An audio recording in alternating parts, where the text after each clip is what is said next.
प्रिय विद्यार्थियों, आज का यह शिक्षण कार्यक्रम शास्त्री तृतीय वर्ष के छात्रों के लिए समर्पित है। आज हिंदी साहित्य के इतिहास के अंतर्गत हम राष्ट्रीय सांस्कृतिक धारा के जो कवियों की श्रृंखला है उनमें सर्वप्रथम माखनलाल चतुर्वेदी जो इस श्रृंखला के महत्वपूर्ण कड़ी रहे हैं उन पर चर्चा करने का प्रयास करूंगा। माखनलाल चतुर्वेदी, जिनका जन्म 1889 ईस्वी में होशंगाबाद जिले के बावई गांव में हुआ था।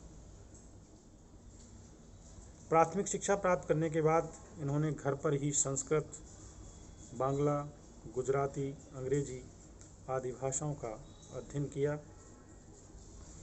कुछ दिन अध्यापन कार्य भी किया। 1913 ईस्वी में वे राष्ट्रीय विचारों से ओत-पोत पत्रिका प्रभा के संपादक नियुक्त हुए। यहीं उनका परिचय गणेशशंकर विद्यार्थी से हुआ, जिनके देश प्रेम और सेवा व्रत का इन पर गहरा प्रभाव पड़ा। ये राष्ट्रीय आंदोलनों में भाग लेने लगे। इन्हें कई बार जेल यात्राएं भी करनी पड़ी। बाद में वे कर्मवीर पत्र के संपादक नियुक्त हुए। 1924 ईस्वी में गणेशशंकर विद्यार्थी की गिरफ्तारी के बाद इन्होंने प्रताप पत्र, जिसका संपादन गणेशशंकर विद्यार्थी करते थे, उसका भी संपादन का कार्यभार संभाला। सागर विश्वविद्यालय ने इन्हें डीलिट की मानद उपाधि से विभूषित किया और भारत सरकार ने पद्म भूषण से अलंकृत किया। माखनलाल चतुर्वेदी की जो काव्य कृतियां हैं वो हिम किरीटिनी, हिम तरंगिणी, युग चरण, समर्पण, माता, वेणु, लो गूंजे धरा आदि हैं। इनकी समस्त रचनाएं अब माखनलाल चतुर्वेदी रचनावली में संकलित हैं। चतुर्वेदी जी की ख्याति कवि के रूप में ही अधिक है, जबकि वे प्रबुद्ध पत्रकार, नाटककार एवं निबंधकार भी रहे हैं। उनकी कविताओं का केंद्रीय स्वर राष्ट्रीयता है। उनकी कविताओं में स्वतंत्रता प्रेम के साथ त्याग और बलिदान की भावना व्यक्त हुई है। उनकी देश के प्रति त्याग भावना सच्ची है, केवल आदर्श और उपदेश की थोथी भावना नहीं है।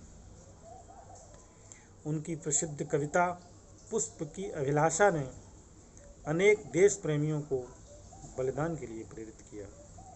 उन्होंने अपनी लेखनी से इस कविता को लिखकर लोगों को राष्ट्र प्रेम की भावना से ओत-प्रोत कर दिया। आप कुछ पंक्तियां देखिए। चाह नहीं मैं सुरवाला के गहनों में गूथा जाऊं, चाह नहीं प्रेमी माला में बिंद प्यारी को ललचाऊं, चाह नहीं सम्राटों के सब पर हे हरि डाला जाऊं। देखिए आप, एक पुष्प की अभिलाषा है कि पुष्प क्या चाहता है।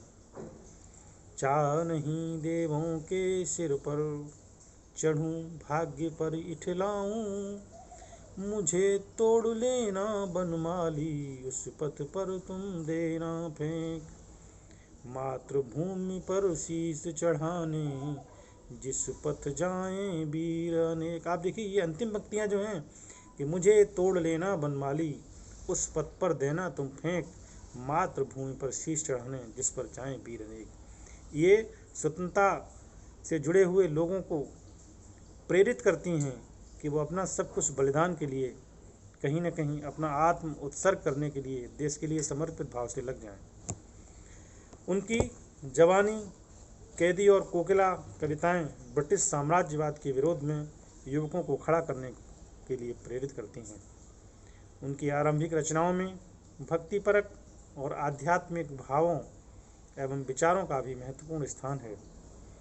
प्रकृति का चित्रण प्रायः उद्दीपन के रूप में हुआ है। उन्होंने 2-3 छंदों को मिलाकर एक नया छंद गढ़ने में भी सफलता प्राप्त की है। शब्द चयन में कभी तत्सम और तद्भव का बंधन उन्होंने स्वीकार नहीं किया। इस वर्ग के अंतर्गत जो सांस्कृतिक धरोहर, राष्ट्रीय चेतना को जागृत करने की जो भावना उन्होंने अपनी कविता के माध्यम से भरी, वो निश्चित रूप से प्रेरणास्पद है।